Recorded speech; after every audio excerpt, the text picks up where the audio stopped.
कांगड़ा चंबा के सांसद राजीव भारद्वाज ने संसद में प्रदेश के किसानों को मुआवजा देने का मुद्दा उठाया है। उन्होंने अपनी मांगों और प्रदेश के किसानों की समस्याओं को सभापति के माध्यम से देश के कृषि मंत्री के समक्ष रखा। भारद्वाज ने कहा कि हिमाचल में 123 साल में पहली बार सबसे कम वर्षा हुई है और लाखों हेक्टेयर भूमि पर इसके कारण फसलें बर्बाद हो गई हैं, जिसके कारण किसानों की स्थिति बहुत खराब है। किसानों की समस्या को ध्यान में रखते हुए उसके समाधान के लिए केंद्रीय दल की अनुशंसा के अनुसार किसानों को मुआवजा दिया जाना चाहिए।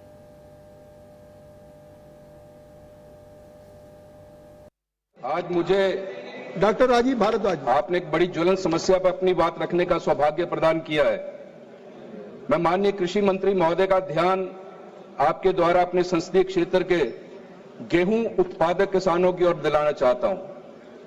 महोदय, 123 वर्षों में पहली बार ऐसा हुआ है कि इतनी कम बरसात हुई हो।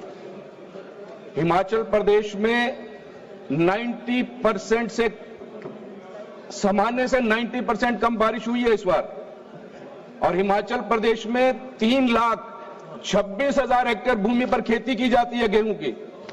केवल 10% खेती हो चुकी है। केवल 30,000 हेक्टेयर भूमि पर गेहूं की खेती हो पाई है। इसके लिए मैं कृषि मंत्री महोदय से यह प्रार्थना करना चाहता हूं कि किसानों की स्थिति बहुत खराब है हिमाचल प्रदेश में, और जो 30,000 हेक्टेयर खेती हुई है उसमें भी कितनी ईल्ड आएगी इससे कहा नहीं जा सकता। पूरे हिमाचल प्रदेश में 3,26,000 हेक्टेयर भूमि पर खेती होती है। आपकी मांग क्या है? मेरी मांग यह है कि उनका समस्या का समाधान करने का प्रयत्न करें। और अध्यक्ष महोदय, मुझे थोड़ा सा संरक्षण दें। मैं पहली बार बोल रहा हूं, मुझे संरक्षण दीजिए प्लीज। जिस क्षेत्र से मैं संबंध रखता हूं उस क्षेत्र में केवल गेहूं की खेती नहीं, बड़े बड़े बागवान है, दशहरी आम के बड़े बड़े बाग हैं, अमरूद के हैं, किन्नू के हैं। वो बागबान बिल्कुल सूखे की मार से त्रस्त हो चुके हैं। और मैं नूरपुर क्षेत्र की यदि बात करूं, मैं आपसे केवल यह प्रार्थना करना चाहता हूं, कृषि मंत्री महोदय, कोई दल भेजे हिमाचल प्रदेश में। और मेरे लोकसभा क्षेत्र में जिला कांगड़ा में 92,000 हेक्टेयर भूमि पर किसान खेती करता है।